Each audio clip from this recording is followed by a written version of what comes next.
This is the first section of chapter 10, which is numerical methods. And this chapter basically is all about how we can find the roots of an equation. Now, what do we mean by the roots of an equation or a function? So let's have x and a y axis here. Let's have some sort of function that sort of goes like this, maybe. So we'll call that f of x. And the roots, well, we know that they're the points where the graph crosses the x-axis. Yeah, now what happens before and after the root? Well, can you see before the root, on this side here, before it gets to the root, can you see that the function is greater than 0? So you could say here that f of x is greater than 0. Yeah, let's do an arrow pointer to there. At this point, just after the root, f of x is less than 0, so it's below 0. The opposite happens over here. You can say just before the root, f of x is less than 0. At the root, f of x equals 0, doesn't it? And then just after the root, f of x is greater than 0. So what we have just before the root and just after the root, we have f of x changing sign. So f of x here goes from being positive to negative. There's a change of sign of f of x, or y you could say. And over here there's a change of sign from negative to positive. So if we've got some sort of interval, let's call that interval a and b. So let's put a and b on here. So let's say a is there and b is there. So we've got this interval AB, so that's up here, you can see that, AB.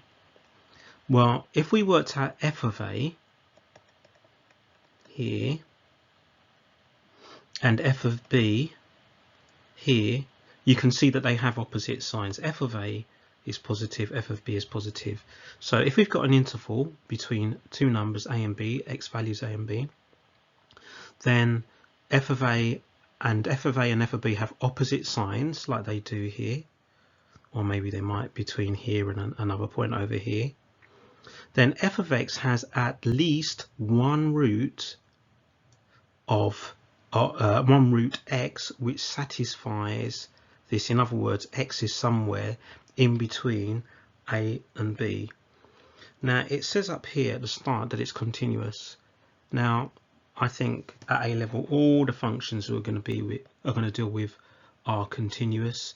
If we didn't have a continuous function, then we might have something that's got a gap in that may not cross the axis. So for example, you know, just to show you what that might look like, a function which isn't continuous, well, we may have a function that sort of goes like this and then sort of carries on like this. Yeah, and that's the function and carries on like that. That's possible. Well, this doesn't have a root because it's not continuous. Although f of x here would be positive and f of x down here would be negative, there is a change of sign. There isn't a root. So the first section is all about locating roots, and what we're looking for is this change of sign. And the change of sign of f of x indicates there is a root, yeah, between these values, between the values of x where f of x changes sign. And that's what this first bit is all about, trying to like locate if there are actually roots here. Right, so let's look at this. So this has got a sketch of a graph. It looks like that there are roots 1, 2, 3 roots. They look like there's 3 roots there. Explain how the graph shows that f of x has a root between f of 2 and f of 3. Well, let's have a look at where f of 2 and f of 3 are. So 2 is here, it's down there, f of 3, well, I can see that there's a change of sign between f of 2 and f of 3. And the question doesn't ask us to actually calculate f of 2 and f of 3, it just says explain. Okay, so my explanation would be there is a change of sign of f of x from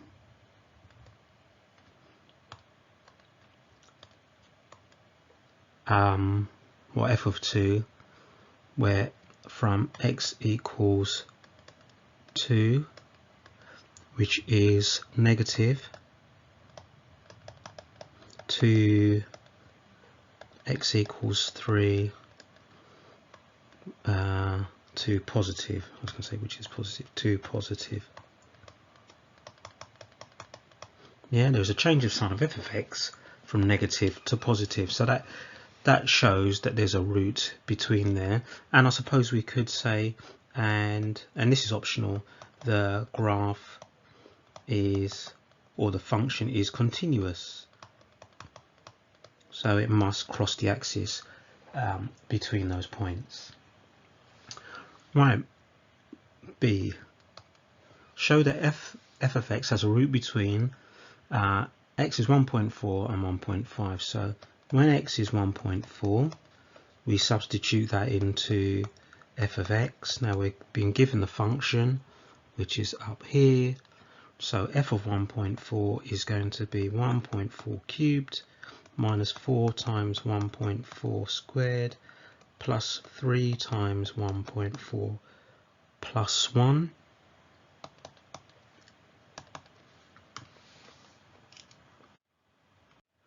And that gives us 13 over 125, which is 0.104.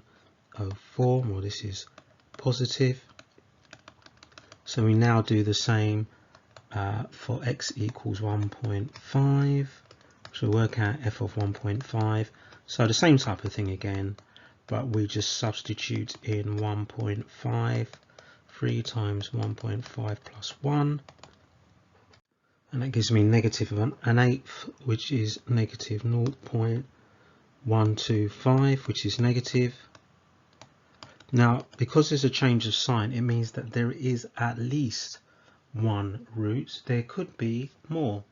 Okay, so since there is a change of sign between f of 1.4 and f of 1.5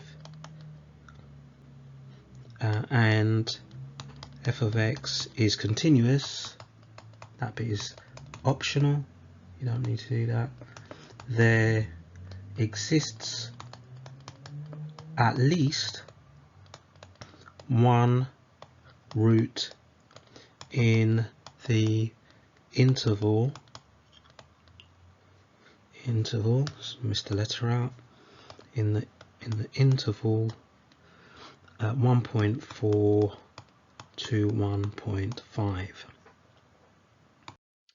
Okay, so in part A, this student says, well, because f of 1.1 and 1.6 are both negative, he says that there are no roots. Well, I suppose they could have worked out 1.1. That give you a negative answer. 1.6 probably about there. That's negative. But we can see from the diagram that the graph crosses the axis twice, at least twice. There could be a lot more crossing points here if we zoomed in. It may go up and down lots of times. That's why we say at least two. There could be many more if we zoomed in. I don't think they would be because it's a cubic, but just to make sure, we'll say that from the diagram,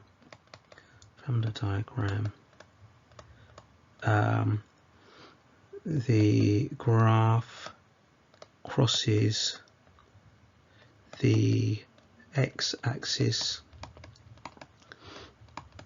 at least 2 times.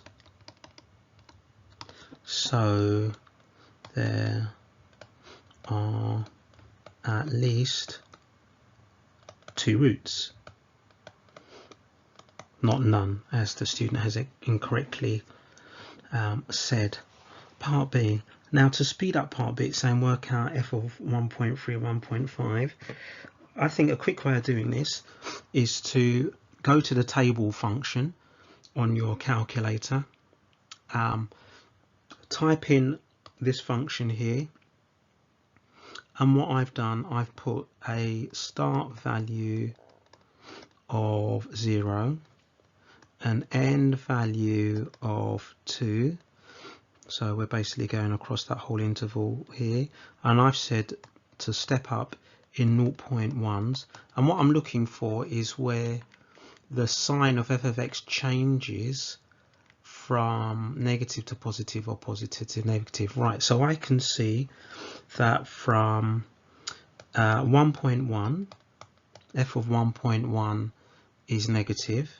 This is from the table, 0.476, and f of 1.2 is positive, 0.112. So here less than 0, here greater than 0. So that's a root.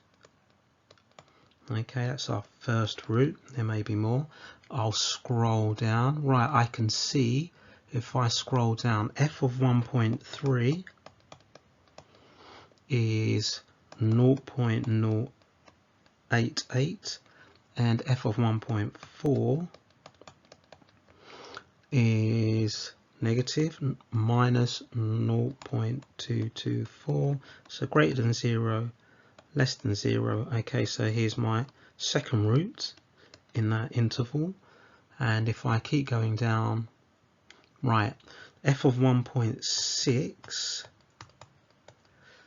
is negative 0.416, so that's less than 0, and then f of 1.7 is positive 0.352, so that's greater than 0, so there's my third root. So I would say the roots are in the intervals, or the 3 roots are in the intervals. So we've got in the interval 1.1 to 1.2, another one in the interval 1.3 to 1.4, and a final one in the interval 1.6 to 1.7. So the table function just speeds up where you can see the function is changing sign. So in part A, we've got the graphs to sketch the graphs of log x.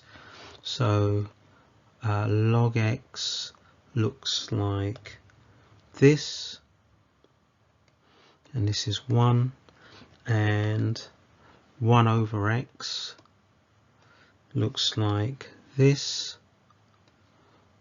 So let's put those both together in part A. So I've drawn my axis.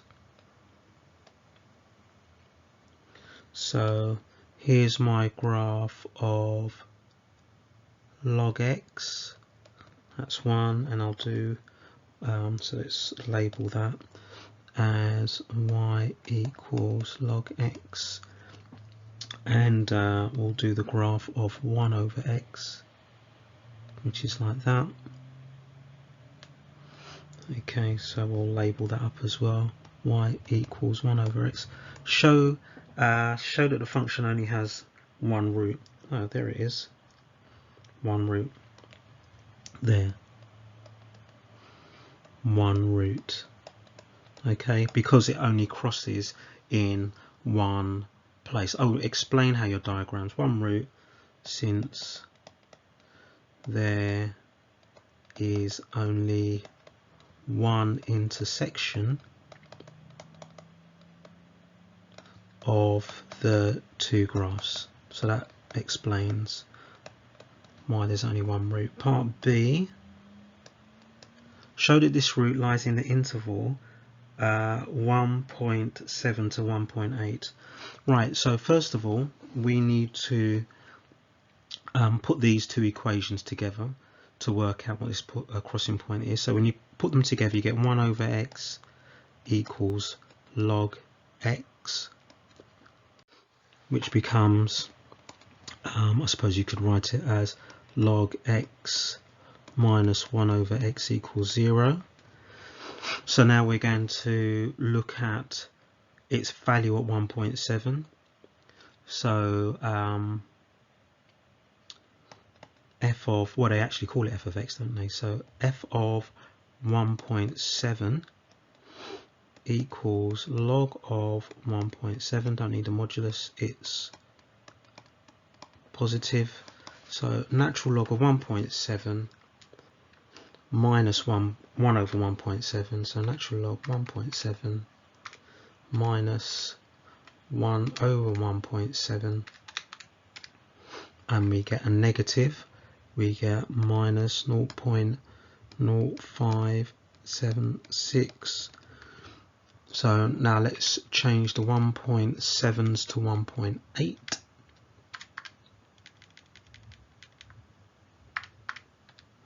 And we get a positive. So f of 1.8, which is log of 1.8 minus 1 over 1.8, and we get 0.03223. Okay, show that this root, okay, so since there is a change of sign from f of 1.7 to f of 1.8, there is a root in the interval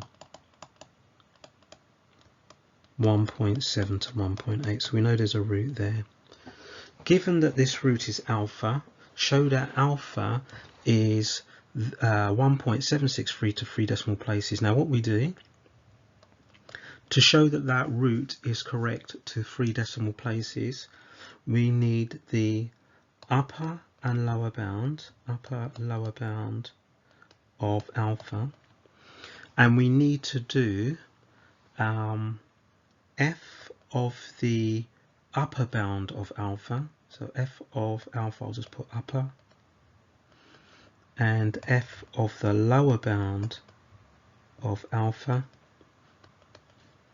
and there should be a change of sign, which means that answer is correct to a certain number of decimal places. So anytime you get a question like that that says, okay, show that a root is correct to a certain number of decimal places, whatever that root is, use or find or do f of the upper bound of that root and f of the lower bound of that root. Then if there's a change of sign, that shows that that is correct to 3 decimal places. So we're looking at, that shows a change of sign. Okay, so that's exactly what we'll do. We're going to do f of the upper bound of that value, which is 1.7635, and f of the lower bound of that value, so it's 1.7625. So let's do those. So f of 1.7635 gives me 1.98 times 10 to the negative 4. So that number is greater than 0. If I now change the number, change the 3 to a 2, so I've got 1.7625. 1.7625. I get a negative 1.7625. Let me just check the positive one again. That gives me negative 6.426 times 10 to the power of negative 4. So that's less than 0. I'm just going to check the 3.5 again because I don't think I typed it in right. 3.5. I think I had 2 3s. Delete 3.5. 2.46 times 10 to the power negative 3. Yeah, I didn't think I typed it in right. 2.46 times 10 to the power negative 4. Right, so since there is a change of sign, you're going to be writing this a lot. Sign, that's between this upper and lower bound of that figure, or you could be even closer than the upper and lower bound, but that you can't go any further than the upper and lower bound. So since there is a change of sign between f of the upper, I'll just put those values in, 1.7635 and f of 1.7625, alpha equals 1.763 is correct to 3 dp. Right, you should now be able to do exercise 10A on pages 276 to 277.